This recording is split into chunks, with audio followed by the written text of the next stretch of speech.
Blessed are you, simply for being here. Blessed are you.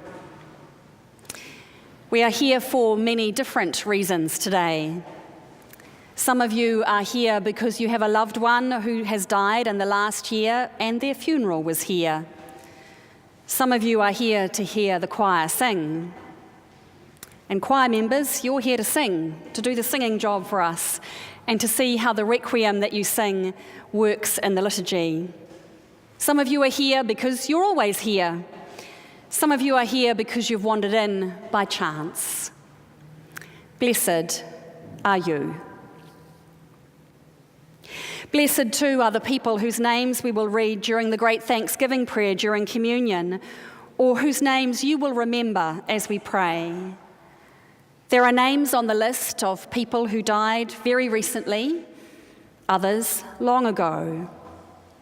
Some old, some young, some in between. For some of us, grief is very recent and fresh. It's so recent and fresh, you can hardly breathe. For others, the tears might flow, but perhaps more softly now. Some of us might want to recite that poem by W.H. Auden, "Stop all the clocks, cut off the telephone," as we cannot imagine how the world can just carry on its normal business when someone close to us has died. The poem finishes, "The stars are not wanted now, put out everyone. Pack up the moon and dismantle the sun. Pour away the ocean and sweep up the wood, for nothing now can ever come to any good." Stop the world. We want to get off. And yet, to our frustration, the world carries on. People go to work, people go to school, as if nothing has happened. And as the first raging of grief subsides, or even sometimes in the midst of it, we are able to give thanks for a life, to say their name, to give thanks for who they were and who they are. For each life, whether short or long, is complete in itself. And in the midst of the sadness and grief, we can still be thankful. That's partly what Jesus meant when he said in our gospel reading for this morning, "Blessed are you who weep now, for you will laugh." Blessed are you who weep now, for you will laugh. And wherever you are in your grieving and loving and giving thanks, we hope that you can allow the words of Duraflay's Requiem this morning and the choir to speak to you. I would recommend not reading the translation on the order of service because, frankly, the words are no longer for our time. Cover them up and add your own translation as you listen to the beautiful music. Whatever it is that you want to say to your loved one, whatever it is you want to say to God, whatever it is you want to say to yourself, put those words in there. Add your own translation. They might be words of thanks. They might be words of anger, words of love or words of regret, words of joy and words of sorrow, tears and smiles, goodbyes and hellos. Do your own translation and let the music carry your prayer and your thoughts. But then let me warn you that the words of Jesus from our gospel reading this morning might come crashing in and might not seem quite resonant with your own personal prayers. Jesus is like that. He gets in the way of our plans and our thoughts.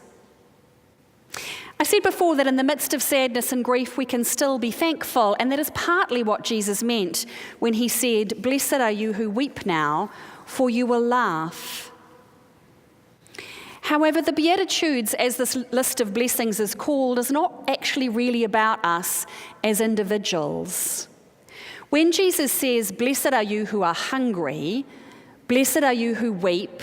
Blessed are you when people hate you. They're not really descriptions of individual struggles, but a message about the life of the early followers of Jesus who were hungry for God, who were weeping at the state of their lives and their communities, oppressed and hated by the Romans. Jesus' words are a commentary on their community, their society, their way of life. And then he ramps it up with the woes, or those who might be cursed. Woe to the rich, woe to the full, woe to the laughing, woe to those who are praised by others. And again, it's not so much about individuals, but about the society who ignored the needs of others and carried on in their own self-satisfied way. Those who were blessed, the followers of Jesus, were also called saints, and the rest, well, they were going to be the ones who were lost. But again, not so much the individuals, but the political and religious leaders of the day. But these words of Jesus are also about life here and now, in every generation.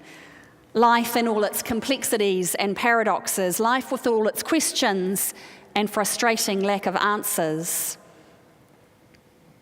Who are the blessed and who are the lost for us today?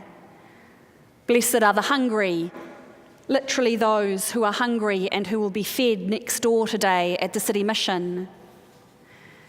But also blessed are the hungry who will be fed today from this table. We are hungry for our ritual bread and wine, which represent to us life with God, life in community. Blessed are we who hunger for God in our lives, even if we're not really sure who God is or how we might meet God. Blessed are the hungry who seek, who look, who want to know God, and who want to feed the hunger of our world with love and with service. We're sent out from this table to do that, to feed the hunger of our world.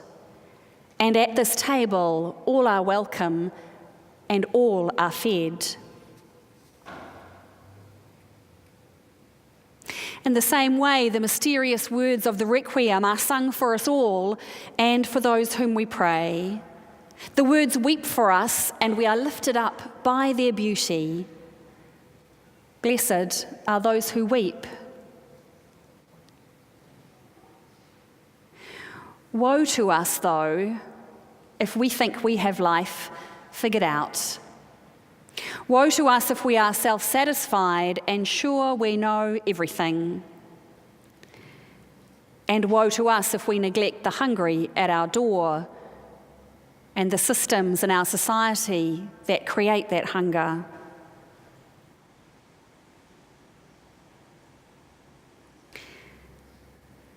Instead, we're invited to be here today, hearts and hands, empty and hungry, ready to be filled with the beauty of music and the touch of God's grace. We do actually want to say, stop the clocks long enough for us to be here in this moment where nothing else matters.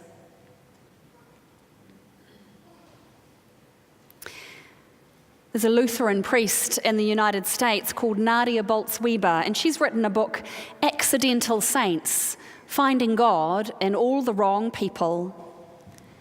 And this is part of a litany that she wrote for All Saints' Day. Blessed are they who doubt, those who aren't sure, who can still be surprised. Blessed are those who have nothing to offer. Blessed are those for whom death is not an abstraction. Blessed are they who have loved enough to know what loss feels like. Blessed are they who don't have the luxury of taking things for granted anymore. Blessed are they who can't fall apart because they have to keep it together for everyone else. Blessed are those who no one else notices. Blessed are the forgotten. Blessed are those who know there has to be more than this. Blessed are the kids who step up between the bullies and the weak. Blessed are those who hear that they are forgiven. Blessed are the merciful, for they totally get it.